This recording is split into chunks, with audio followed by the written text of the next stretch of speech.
The shooting range fell silent. 200 cadets held their breath as Chief Instructor Marcus Steele, decorated sniper, three-time national champion, the man they called the Eagle, raised his rifle. His jaw was set like granite, his eyes cold as winter steel. He'd spent 20 years proving he was untouchable, 20 years building a legend. And in that moment, with the morning sun beating down on Fort Carson's most brutal training ground, he was about to cement it forever. "Watch closely," he barked, his voice cutting through the air like a whip crack. "This is what perfection looks like. This is what separates warriors from weekend shooters. This is what none of you will ever achieve." He didn't even glance at the target 600 yards down range. Didn't need to. His reputation did the talking. 5 shots. 5 perfect bullseyes. The electronic scoreboard lit up.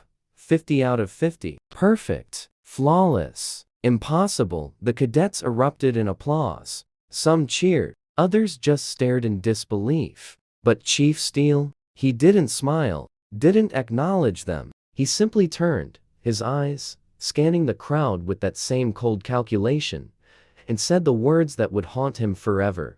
"Only legends can shoot that clean. The rest of you, you're just wasting my time and the military's money."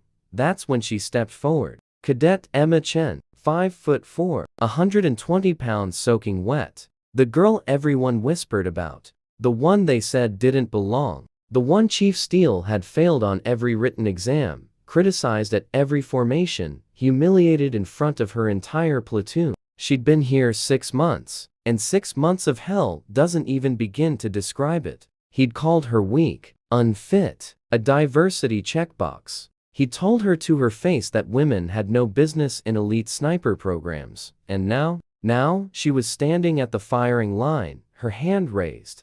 "Permission to attempt the course, sir." The range went dead quiet. You could hear the wind whistling through the canyon walls. Chief Steele turned slowly, his face twisting into something between amusement and pure disdain. "You?" He laughed. Actually laughed. A harsh, mocking sound that echoed off the mountains. "Cadet Chen, you can't even pass basic marksmanship. You think you're going to match me?" Emma's voice was steady, quiet, but there was something in it. Something unbreakable. "I'd like to try, sir." He waved his hand dismissively. "Fine. Waste everyone's time. But when you fail, and you will fail, you're done. Voluntary discharge. Pack your bags tonight. Deal?" She didn't hesitate. "Deal, sir." The other cadets shifted uncomfortably. This was suicide. Everyone knew it. Chief Steele had just shot a perfect score. Emma had barely qualified on her last range test. This wasn't bravery.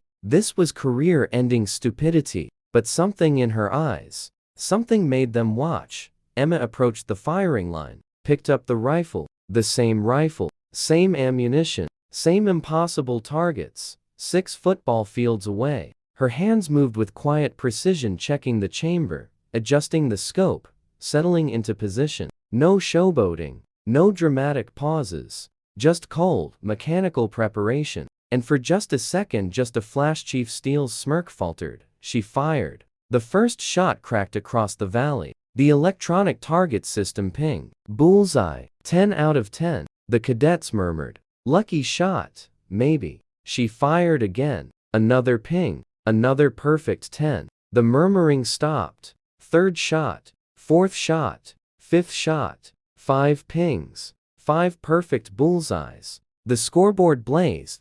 50 out of 50. But she wasn't done. Without a word, without even looking at Chief Steele, she adjusted her position and called out, requesting permission to engage extended targets, sir.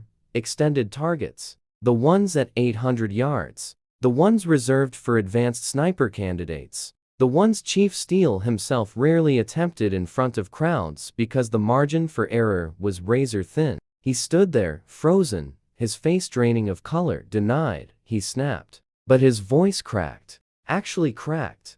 The range officer, Captain Rodriguez, a fair man who'd watched this circus long enough, stepped forward. "Request approved, Cadet Chen. Proceed." Emma fired. 1, 2, 3, 4, 5. Every single shot, perfect. Not just hitting the targets. Not just bullseyes. She was grouping them tighter than Chief Steele's 600-yard shots. The computer system flashed her final score, 100 out of 100. Perfect score at 2 distances. Something Chief Steele had never done in front of witnesses. The silence was deafening. Then one cadet started clapping. Then another. Then the entire range erupted in applause and shouts that shook the mountains. Emma stood, cleared the rifle, and handed it back to the rangemaster. Her face was calm, expressionless, like she just completed a routine drill.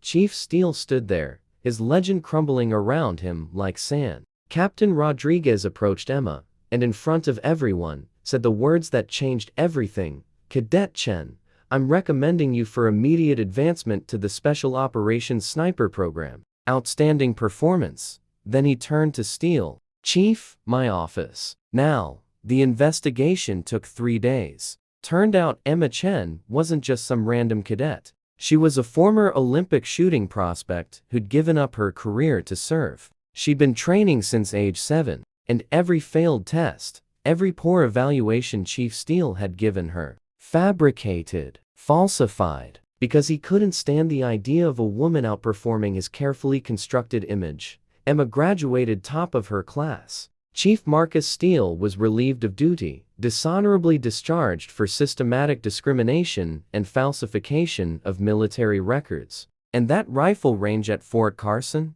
They renamed it the Chen Memorial Range, where legends aren't born from arrogance, but from quiet competence and unbreakable will. Because sometimes, the most dangerous shot isn't the one everyone sees coming. It's the one they never saw at all.